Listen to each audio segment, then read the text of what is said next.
Are you an overwhelmed SaaS founder ready to make the leap from leading a team to leading an organization? Join us each week as we refill your think tank with actionable tips and strategies from great business minds you know and those you don't know yet.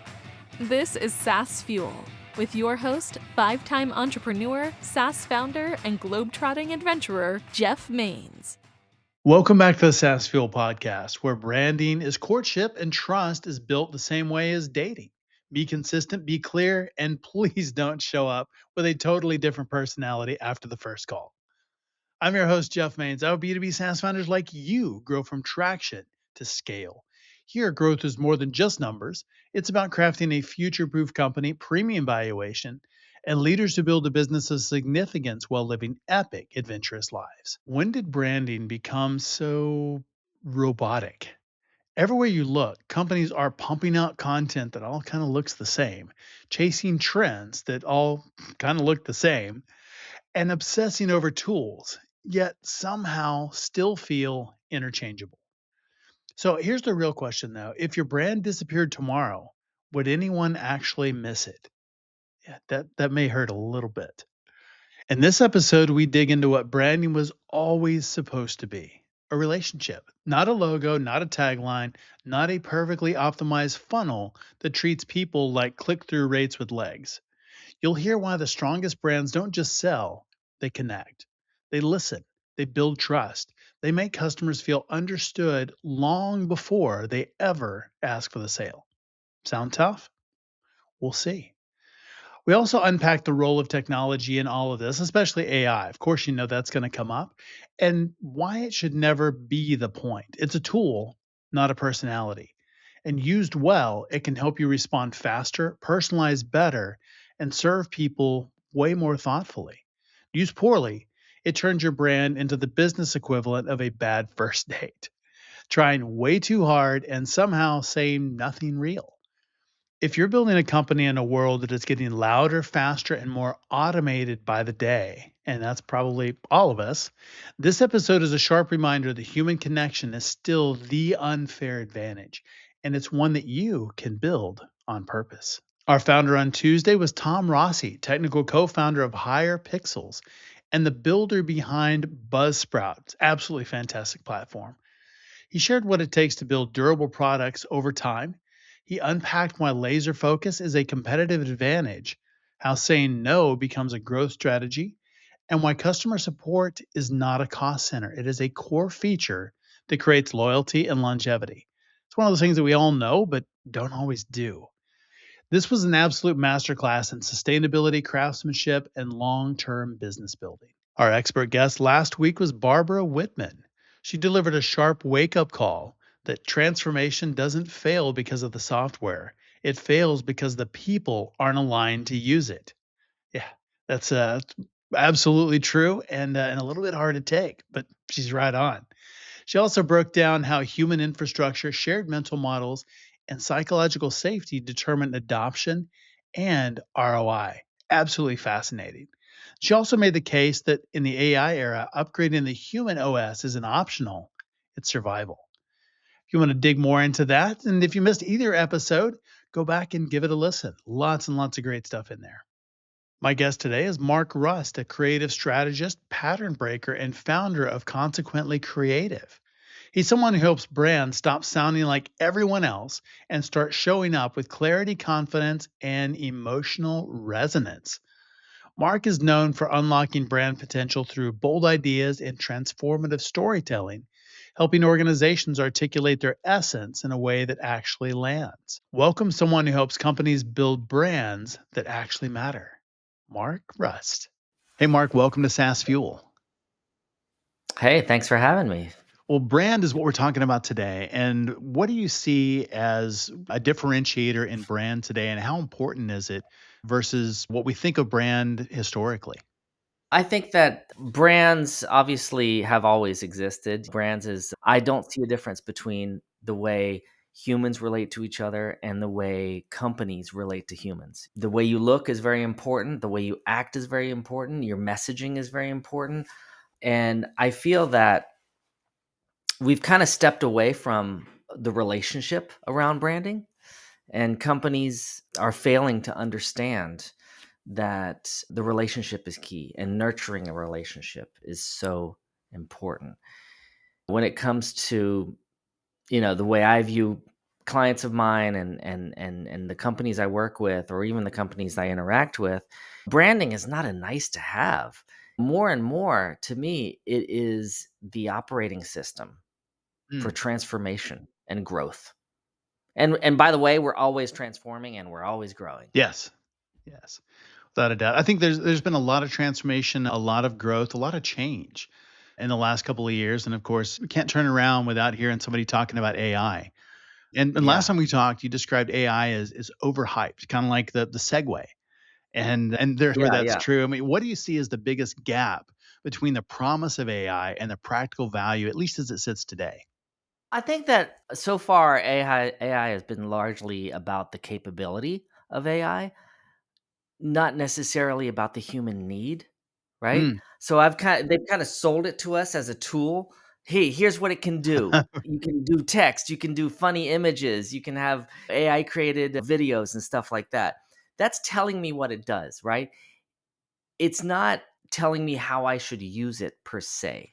Yeah. Okay, and I think we've seen this before. We've seen this in, like, with NFTs. Do you remember when they had all that monkey Oh, art yes, yes. and they believe that people are gonna buy it and love it? Oh, I they mean, that did was for a ridiculous. while, even They celebrities. did, well, I never did, maybe you No, did. I didn't. But I think that humans were like, "No, okay, this is not working." Same thing with, like, Mark Zuckerberg and the metaverse for meetings that he said that people were gonna have put on the viewer thing and start interacting with people in the metaverse, working in the metaverse, having meetings in the Right, right. metaverse.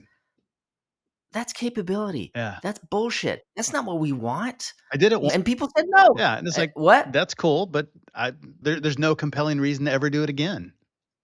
Yeah, yeah, exactly. So I think that AI needs to be viewed as a tool first and foremost, and then understood about how you can use that tool rather than running with the capability, run with the need. And granted, I understand that's how things develop. Hey, we found this technology, we're going to work with it and tinker with it.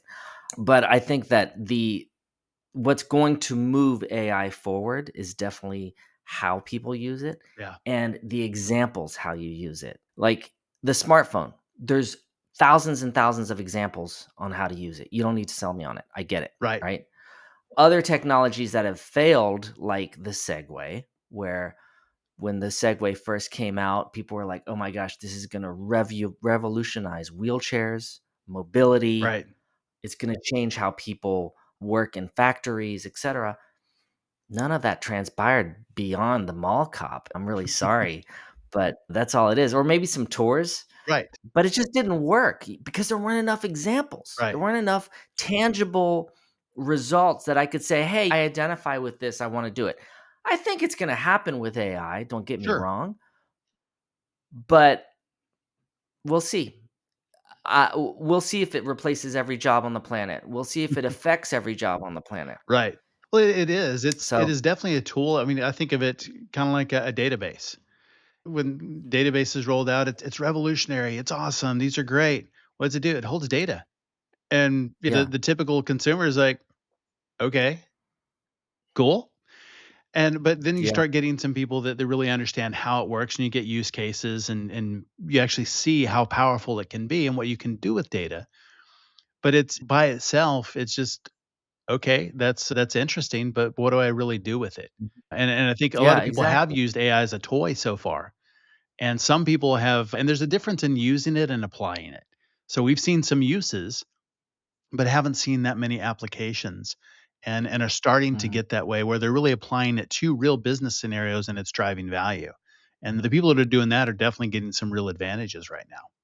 Yeah, for sure. And by the way, it needs to be an application that is thoughtful and makes sense. Things on that is like with new technology, marketers will always find a way to use the technology for spam, right? Sure. I mean, AI should not be viewed as another channel where like email, okay, email's awesome. It's great. It allows me to communicate with whomever I want and keep track of my communications, but it's also a channel for a phenomenal amount of spam. Right. And it's annoying. And like with any tool, a knife, I can use a knife to cut meat and eat with, or I can use it to stab somebody, Right. right? So there's good and bad with every Sure. technology. And with AI, of course, there's going to be a lot of bad and and a lot of good, but we have to see how that works with regulation and laws and how people open up this Pandora's box that is new technology in general. But one thing that I'm seeing is that we should use it as a tool. We should be cautious with it.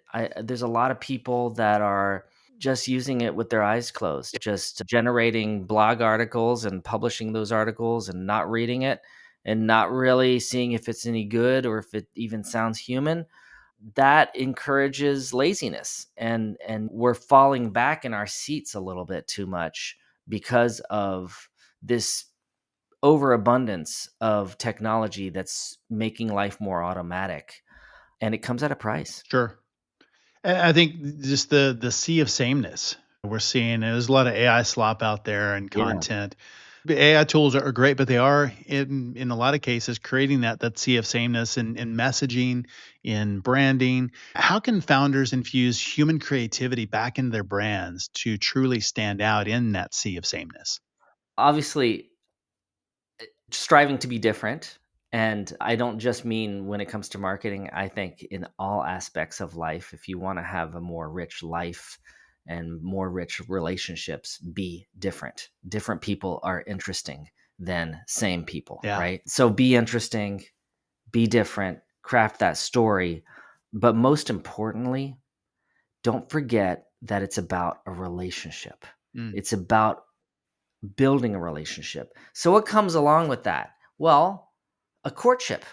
And courtships are so important. And I'm not saying just a romantic courtship, anything. There's a courtship when you go to a store and you're buying something and you're talking to the person, the cashier, right? right. That courtship is very important, and there's social cues that are very, very important. We can't forget that. But then why is it okay for companies to kind of forget it? If I came up to you, Jeff, and I said, "Hey, I'm fantastic. I've got a big, big house. I earn gobs and gobs of money every year. I've got 6 cars. You should come over and see them sometime. Fast cars, anything you want. It's great. I'm fantastic. Do you want to come over and hang Of out with course not. me?" I sound kind of like a jerk. So Why do we do that if in it's our not okay marketing? for humans to talk to each other like that, why is it okay for companies to say that to Yes. people? I mean, it's awful. Don't forget that it's a relationship. This morning, a buddy of mine was asking me to check out a website for this company that he's doing a pitch for, and I went to the website, and the headline is this run-on sentence that honestly doesn't mean anything, and it's just has every keyword in it, strategy, all this stuff. Word salad. It's word salad that just doesn't. It's not relating to a human. You're forgetting that your customers are Yeah. humans. So so yeah, bring it back to a relationship, understand the courtship, and in that courtship, it's the first date. You're not going to put an engagement ring on somebody's finger on the first date. Don't try to do it. Pace yourself. Yeah. And then finally, I mean, I would say understand that trust comes only from value. So value plus value translates to trust eventually. That's good. Well, what's a And that's recent sales. moment maybe where you saw business put tech first and people last, and what should they have done differently? Well, this wasn't so recent, but it's just popped in my head is like the mistake of putting tech first. Um, was working on a project years and years ago for John Hancock Investments. We were helping them with a redesign of their website and their whole customer experience. At the time, John Hancock Investments was not selling directly to consumers. They were selling to other insurance agencies that were then selling their plans. So it was fairly new for them, but they definitely wanted to jump into it. They Somebody at John Hancock said, "Hey, I know that Google Ads work. Google Ads are fantastic. It's a great way to get people. It's a great way to be on position one on for the keyword that you're looking for." So they ran these ads, and these ads actually went to a page that did not sell direct-to-consumer insurance. It's totally ridiculous. That is great. And, the way Google Ads works is that there's a cost per click, depending on the keyword, depending on the demand, etc. We looked into this. It was $60 per click. And they were running these ads 24/7 Wow. to pages that weren't delivering on what people wanted. So that's a great example of, hey, it's a great technology. Let's just use this technology. You're putting the technology first when you should actually put it last.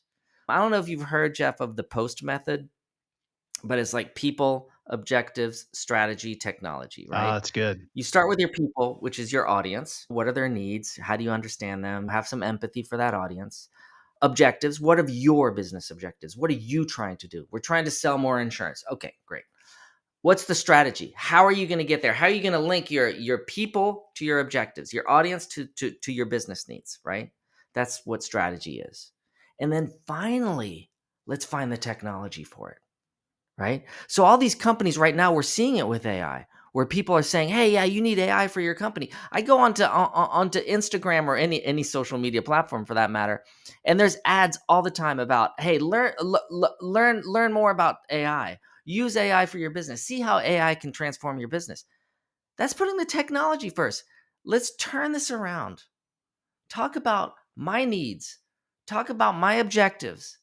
Then show me how AI can satisfy that. Mm, that's good.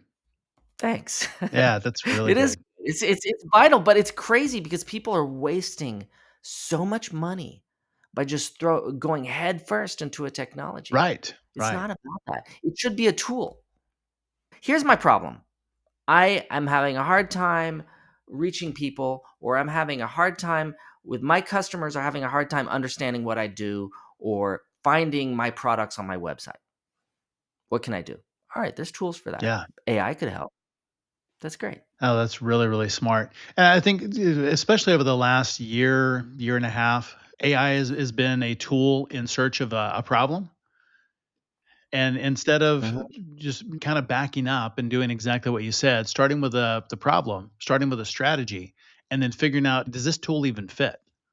Do we even have Yeah. the right tool? Do we need something else? And figuring out what is the right solution to that problem. And it probably does involve AI at some point, but starting with that and trying to back into a problem is just completely backwards. But there are companies that have started Yeah. that way. Yeah.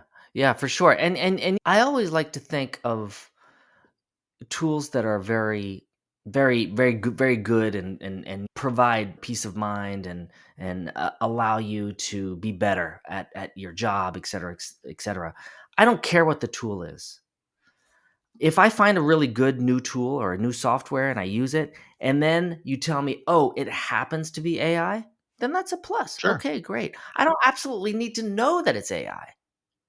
I mean, think of the GPS, right? GPS is, and I feel that, by the way, I think GPS is a great idea because I feel that we are in the beginning stages of AI in the way that we were at one time in the beginning stages of the GPS. Yes. And let me explain. When the GPS for your car first came out, it was clunky. I remember it would constantly reroute, right? Right. Every time you take a turn, it'd be rerouting, or it didn't know where you were, or whatever. You still needed to have a map in the car, right? Those days are gone. Where now, not only is it fantastic, it doesn't tell you that it's rerouting, it just Just does its thing. reroutes. Yeah. It also tells you other things like traffic, weather, whatever. It's evolved a ton, right? Yes. So imagine, I mean, that took what, 10 years probably for GPSs to become what they are 20. today or more robust. Yeah, Yeah. 20.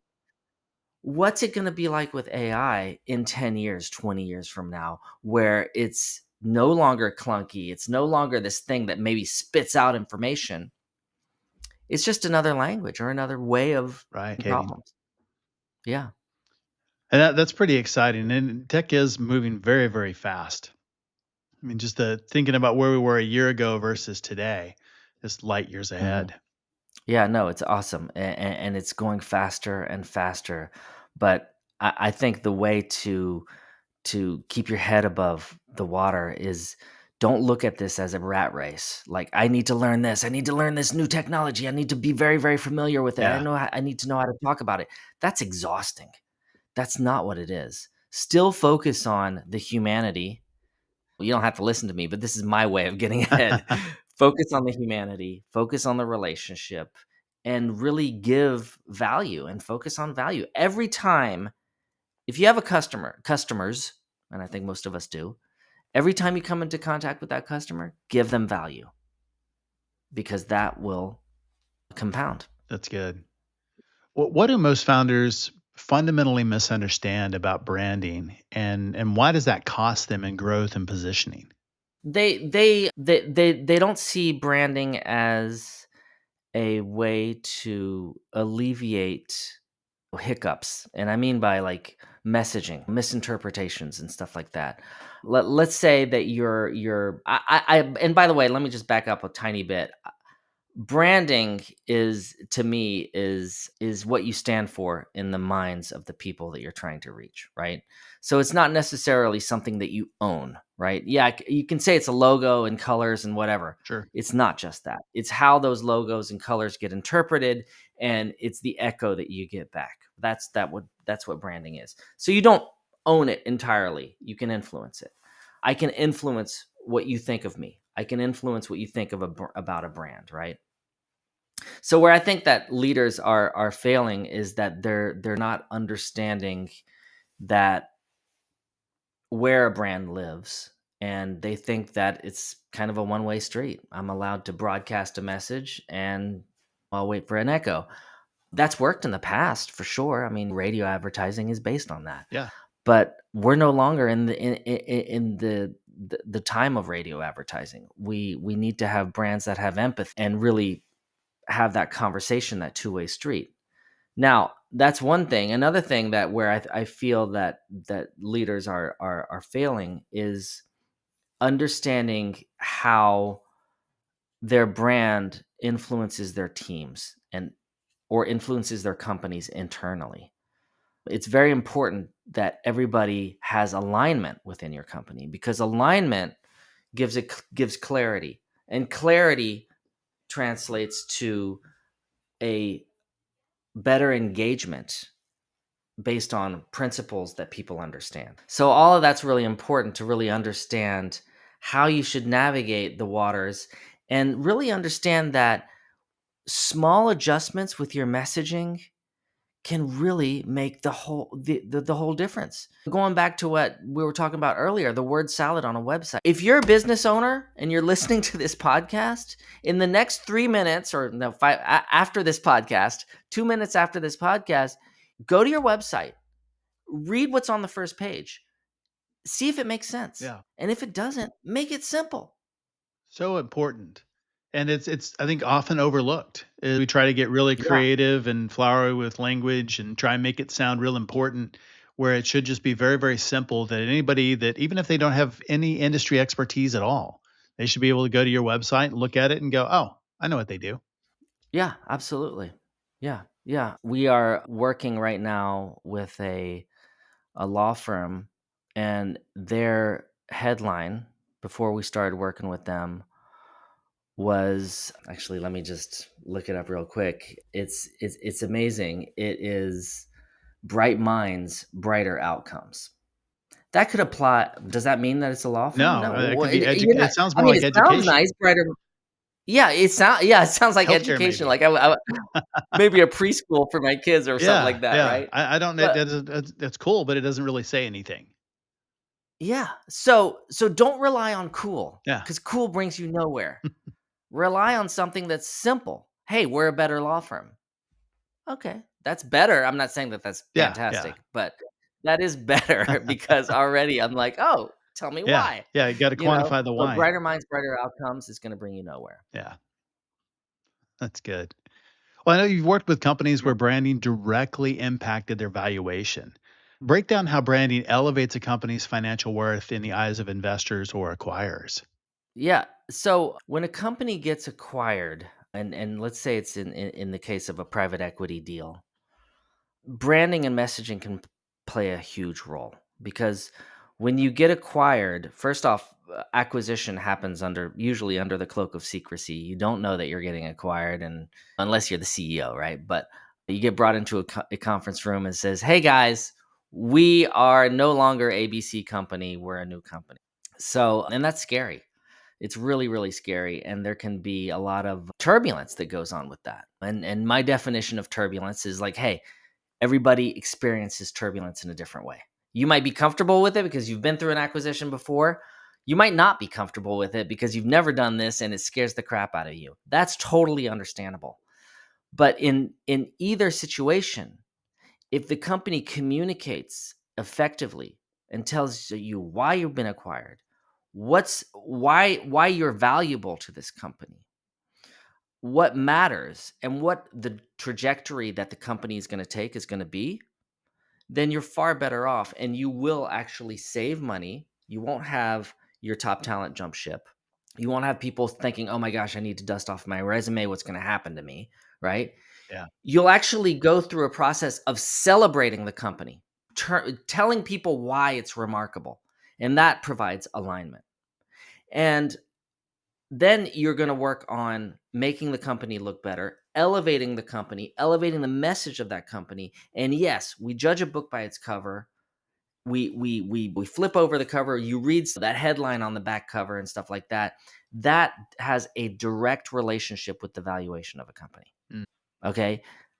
When it comes to valuation, we're humans and we react to things on an emotional level, whether we like it or not. I mean, when you go to the grocery store and you buy a carton of milk, are you buying the best tasting milk or are you buying the milk that looks the best? Probably the one that looks the Of best. course. 'Cause I mean, I think there's probably a lot of similarities and I would even say sameness between all of them. I mean, they all Yeah. they probably from the same cows. Yeah. And what you're doing, whether you realize it or not, Jeff, is that you're trying to differentiate between things. Right. And you're trying to see which one stands out the most. So same thing with the company and with the valuation of a company. Even if you're just looking at the financials and you're investigating companies to purchase or invest in or whatever, you're still relating to things partly on an emotional level. The one you like the most, the one that feels right to you the most. And branding can have an effect on all of that stuff. Yeah. Well, when a company wants to rebrand, what's the first question you ask them, and what does the answer reveal about whether they're ready? I ask them why they care. Mm, What's your passion? What gets you fired up about this company? And it's like, oh my gosh, if I come in the morning and I open up my email, it makes me excited. I mean, recently we did a full redesign for a playground company. So this is a company that builds playgrounds. okay. And I had the opportunity to talk to the CEO and interview him. And at first, all CEOs are different. What their background are and what they've done. In this particular case, this guy was a lawyer, and you could think, oh, lawyers are just these guys that just are not emotional. They don't, etc. I spoke to him and I asked him, hey, why are you doing this? Like, what gets you excited? And he said, let me explain something to you about playgrounds. He said, a good playground is a playground that is challenging, has risk in it, and makes kids a little scared. I like I it. was like, that's awesome. Yeah. And this is the CEO saying this. Okay. So you can imagine that sort of thinking trickles down throughout the company. Being scared in a playground for a 7-year-old is very important, Yeah. right? Because at first you go up at the top of the tall slide and you're like, I'm not doing this, Right. Yeah, you know, that's but scary. eventually you are going to do it, right? So it builds character, it builds experiences, Sliding down a etc. pole. That was it for me. It's getting up there to the Oh, top. really? Yeah. But Batman did it, so that made it okay. But that was That's true. scary. Yeah, it is scary, and it should be. It should be because easy things in life don't bring you anywhere, right? You should evaluate and test everything in life, and I love that we're kind of segueing back into what we were talking about before with AI. Don't do something simple. Do something hard. Yeah. Try to understand it. Try to modify it. Use AI as a sounding board for ideas. Don't just accept everything it spits out. And I'm not saying that what AI spits out is bad. It might be good, Sure. but you accepting it makes you boring. Yeah, that makes a lot of Nobody sense. wants that. What if a leadership book and a Netflix drama had a baby? That is The Captain's Keys, Storms, Emotional Wreckage, and a surprisingly practical leadership system that one CEO called the owner's manual and never got for 20 years of leadership. Here is the brutal truth. You're probably drowning in LinkedIn connections while starving for real relationships. I hear it all the time. Most leaders are exhausted from playing the lone hero, and it's killing both your results and your sanity. The Captain's Keys reveals a new leadership framework, the stability matrix, four specific relationships that prevent burnout while multiplying your impact. And this isn't just theory. It's a system that I've used to scale companies and taught over 1,000 executive leaders. So grab your copy today at thecaptainskeys.com, Amazon, or choose your own adventure, print, ebook, or audio. Stop drowning alone and build your stability matrix. How Yeah. do you balance visual design and storytelling across the brand touch points, and especially when leadership maybe they're not creative, or Mhm. maybe they don't think they're creative? I This is a subject I absolutely love, Jeff, because I think that, well, first off, I think everybody's creative. Great. I also think that you need to tell stories in the right way, and you need to introduce and unfold creative to people. You need to sell it. Okay. You don't just give somebody a new logo with new colors and say, here you go, because they're going to have a reaction. Oh, yeah, gosh, I hate the color red. No way. This thing's awful. Right. Right. But on the other hand, if you show them and say, hey, listen, let me walk you through this. This is your visual language for your brand. Visual language is very, very important. And it allows your users to understand you and understand where you're coming from. In that visual language, we're going to use a hierarchy of information so people understand, look at this first, then look at this, and then look at this. With all of that, we need some highlight colors. And that's why we're going to use the color red that you don't like, but red is the most effective color for you, right? Yeah. So there, I've walked somebody through it and they're at least appreciating it more. And then you bring it back to business objectives. Say, hey, you hired us for this, and this is how this is solving that problem. I think that through education, people learn to appreciate things and like them more. Yes. Like, I mean, Jeff, you might art wise, okay, you might not like cubism, for example. That's fine. You don't have to like cubism. But if I show you Picasso's Guernica painting, okay, and I walk you through it and explain it to you and explain the symmetry and the geometry and the tension between elements, you no doubt are gonna appreciate it. Even Yeah. though you said, hey, I don't like cubism. So there's really an unfoldment. And this is bringing it back to what I was saying in the beginning. It's a courtship. You're taking somebody by the hand and you're showing them what you mean. So, showing new brands to people who might not be on board at first requires a courtship. Yeah. That makes a lot of sense. And just thinking about colors, and we wouldn't even have to name it, but let's just say like cell phone companies. There's a blue one. Everybody could tell who that is. There is a red one. Everybody could tell who that Mhm. is. There's a yellow one and a pink one. And then the pink one bought the yellow Yeah, one. And now there's a yeah, lot of press around a green one. yeah, So it's very, very distinct. And you could just say the colors in cell phone, and you're like, oh, I know exactly who that is. Because they have yeah, such a yeah. There strong was, brand recognition, and it's a color. yeah, yeah. That's so cool. You're making me think of a story that I witnessed. This was in the '80s, but I was living in Europe as a child, and there was a so Marlboro cigarettes we know are white and red, Right. right? And for years and years, I don't know if you remember this, but Marlboro sponsored Formula One. So there was that iconic Formula One racing car in white Sure. and red. I don't know if you remember that. And it was Marlboro, right? Yes. There was a law passed in the European Union that said that you could no longer advertise cigarettes. That's fine. What Marlboro did is that they just took out ads that was just a red background, and in white text it said red and white racing car. That's it. Because the brand connection was already there in your mind. All they needed is to appeal to that. Interesting. And that's why, like, things like the whole Barbie movie that came out 2 years ago, the ad campaigns around Barbie was so important, were so strong. I mean, even, like, I think Burger King came out with a pink hamburger Okay. with pink buns. It was so strong, and it was something that everybody needed to adapt because the connection was already there in your mind. Makes sense. All they needed to do is just give you that string.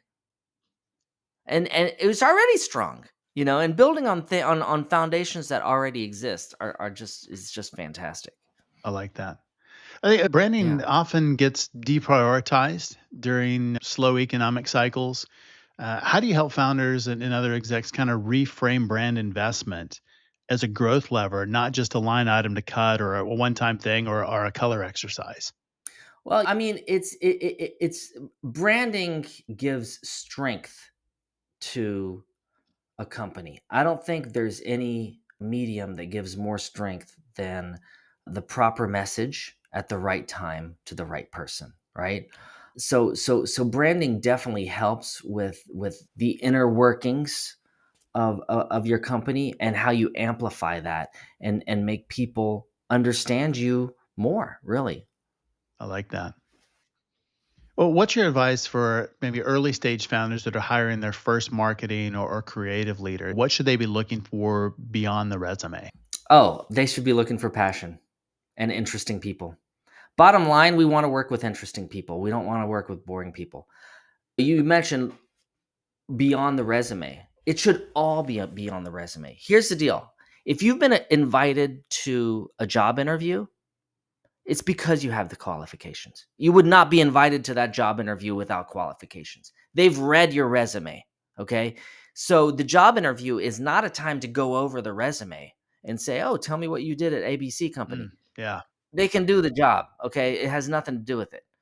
The interview is a time to find out why you should hire that person versus somebody else.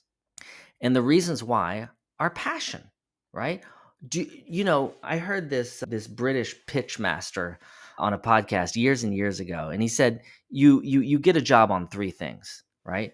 Do I like you? Do you like them? Okay. And are you hungry? that's good. So the interview is the time to find out if people are hungry.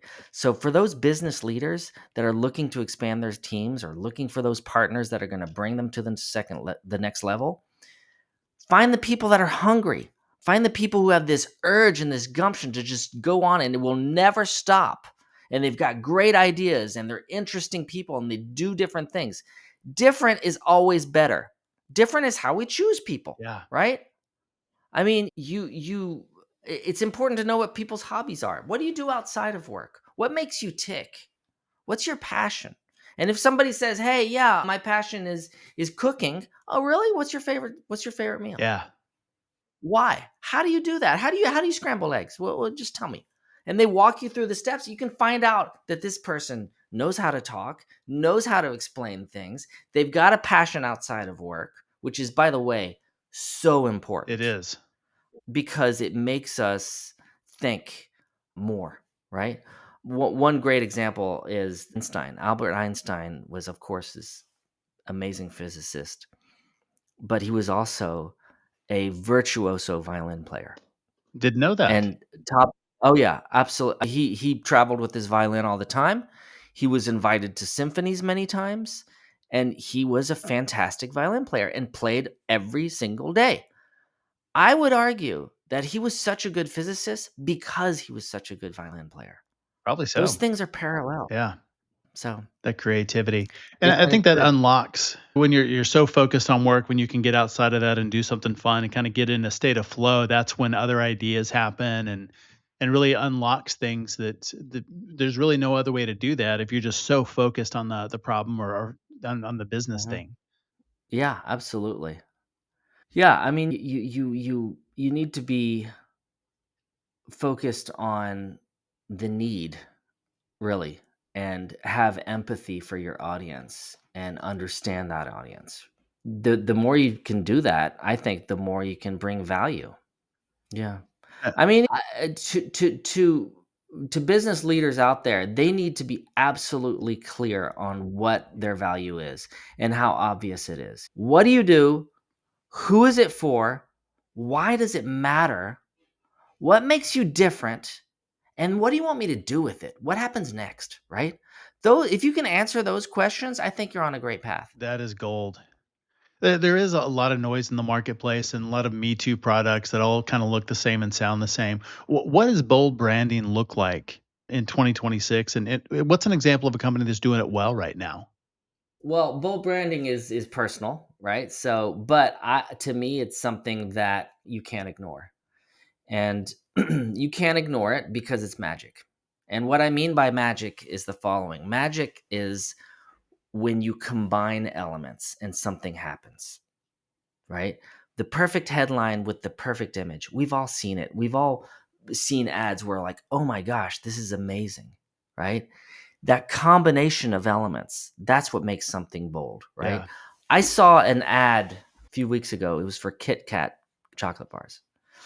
And it was just a scene of people in the street, and they all had a Kit Kat bar in their hand, and they were all looking at them, looking down at them in the way that you would look at your cell phone.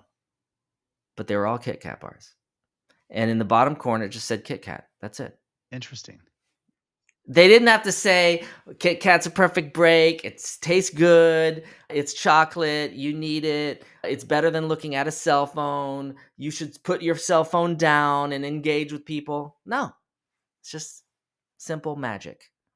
I like And that. that only came about because they were thinking differently.